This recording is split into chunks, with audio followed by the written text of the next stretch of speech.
Hello friends, मेरा नाम देवदत्त है और आप सभी का मेरे चैनल पामिस्ट्री फॉर ऑल में स्वागत है। फ्रेंड्स, आज का टॉपिक शुरू करेंगे उससे पहले हमेशा की तरह दो बातें। अगर आप चैनल पर नए हैं तो चैनल को सब्सक्राइब कीजिए, बेल आइकन प्रेस करके ऑल नोटिफिकेशन ऑन कीजिए। इससे मेरे द्वारा डाले गए सारे वीडियोस आपको तुरंत मिल जाएगी। दोस्तों, अगर वीडियो अच्छा लगे तो वीडियो को लाइक जरूर कीजिए और बहुत अच्छा लगे तो वीडियो को शेयर भी कीजिए। तो चलिए दोस्तों, शुरू करते हैं।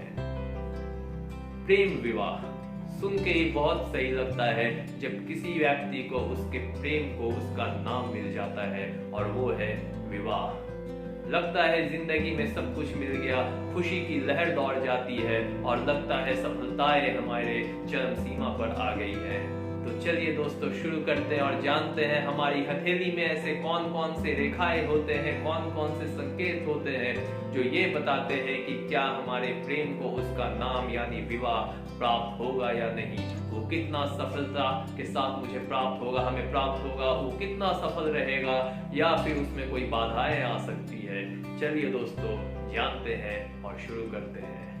दोस्तों, अगर हृदय रेखा गुरु पर्वत से शुरू होती है और चंद्र पर्वत से निकलने वाली भाग्य की रेखा अगर हृदय रेखा में जाके मिल जाती है तो इस व्यक्ति का प्रेम सफल होता है और वो विवाह में परिणत होता है।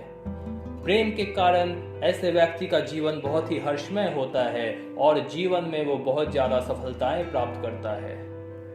हृदय की रेखा नॉर्मल हो और उसमें अगर लाल बिंदु हो किसी भी स्थान पर तो व्यक्ति का प्रेम विवाह होने की प्रचंड संभावना होती है। बहुत ही आदर्श जीवन व्यतीत करता है, लेकिन ऐसे व्यक्ति के पति और पत्नी के बीच में जो आयु का जो डिफरेंस होता है वो थोड़ा ज्यादा होता है। इस रेखा की एक खराब बात यह है कि ऐसे रेखा वाले को हृदय रोग होने की संभावना भी होती है। शुक्र पर्वत से निकलकर कोई रेखा यदि मस्तिष्क रेखा में जाकर मिल जाए तो ऐसे व्यक्ति का प्रेम विवाह होता है, लेकिन वैवाहिक जीवन उतना अच्छा नहीं होता।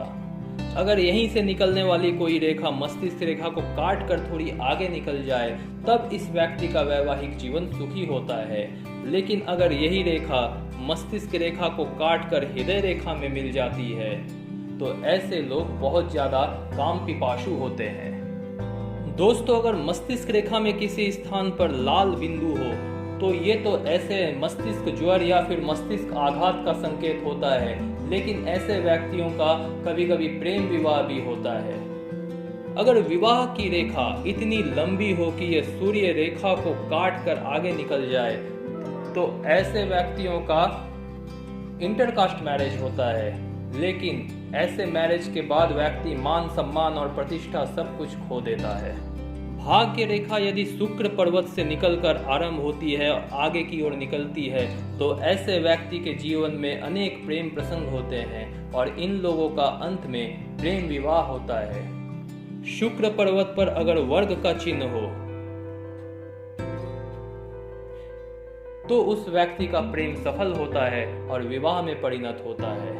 अगर एक सामान्य हाथ में भाग्य की रेखा नॉर्मल हो और उससे कोई शाखा निकलकर हृदय की रेखा में जाकर मिलती हो किसी भी तरीके से तो ऐसे व्यक्ति का प्रेम जो है वो विवाह में परिणत हो जाता। यदि एक सामान्य भाग्य की रेखा अगर हृदय रेखा में जाकर मिल जाती है तो ऐसे व्यक्ति का प्रेम विवाह होता है, लेकिन प्रेम के कारण ऐसे व्यक्ति का करियर में बहुत ज़्यादा बाधा पड़ता है और वो बहुत ज़्यादा अपने आप को आगे नहीं बढ़ा पाते।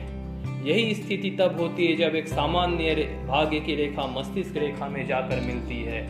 ऐसे स्थिति में व्यक्ति मानसिक स्थिति अपना बहुत ज़्यादा चरमरा देता है और इससे उसकी तबीयत बिगड़ने की बहुत ज़्यादा पॉसिबिलिटी हो जाती है, लेकिन ऐसे लोग प्रेम विवाह करते हैं। दोस्तों, एक और तरह की हृदय रेखा होती है जो कि बृहस्पति के पर्वत से शुरू होती है और बुध के पर्वत को पार करके खत्म हो जाती है। दोस्तों, ऐसे लोगों का निश्चित रूप से प्रेम विवाह होता है। इसी तरीके के अगर हृदय रेखा में एक शाखा निकलकर शनि के पर्वत पर जाती है तो ऐसे लोगों का बेमेल विवाह यानी इंटरकास्ट मैरिज होता है। इसी तरह की एक रेखा अगर शनि के बदले बृहस्पति और शनि के बीच में जाकर खत्म होती है तो भी ऐसे लोगों का प्रेम विवाह होने की संभावना बहुत ज्यादा होती है। दोस्तों, एक और तरह की हृदय रेखा होती है जो बृहस्पति पर्वत के बाहर से शुरू होती है और बुध पर्वत के बाहर जाकर खत्म होती है। दोस्तों, इस तरह के लोग बहुत ही अंधाधुंध टाइप के प्रेम करते हैं, लेकिन वो अपने प्रेमी को लेके इतने पॉजिटिव होते हैं कि उनका वैवाहिक जीवन या फिर उनका जो साधारण जीवन चल रहा है वही बहुत ही उतार चढ़ाव वाला होता है।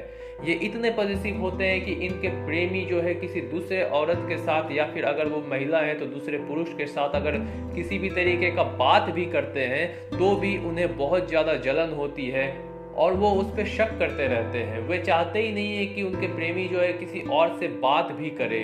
तो इतने ज़्यादा पॉजिटिव होते हैं ये कि वो बहुत ज़्यादा आक्रामक रूप भी धारण कर लेते हैं अपने प्रेम को लेके, क्योंकि ये अपने प्रेम में बहुत ही सच्चे होते हैं। तो दोस्तों, ऐसे लोगों का भी प्रेम विवाह होता है, लेकिन उनका वैवाहिक जीवन उनके इसी आचरण के कारण उतना सही नहीं हो पाता। तो दोस्तों, ये थे हमारे हाथों में बताए जाने वाली कुछ ऐसी लकीरें जो ये बताती है कि हमें अपने प्रेम में सफलता मिलेगी और वो विवाह में परिणत होगी। दोस्तों, ऐसा नहीं है कि किसी के हाथों में ये सारी रेखाओं में से कोई भी रेखा नहीं है तो उसे अपने प्रेम में सफलता नहीं मिलेगी। बहुत सारे ऐसे छोटे छोटे लकीरें, बहुत सारी ऐसी छोटी छोटी लाइंस होती है, बहुत सारे ऐसे छोटे संकेत होते हैं जो हमारे प्रेम को विवाह में परिणत करते हैं। आगे और भी आने वाले वीडियोस में मैं सारे लाइंस के बारे में डिटेल्स में बताऊंगा। दोस्तों, आज की वीडियो को ज्यादा लंबा ना करते हुए इसे यहीं खत्म करते हैं। आप बहुत अच्छे से रहिए, अपना बहुत ख्याल रखिए।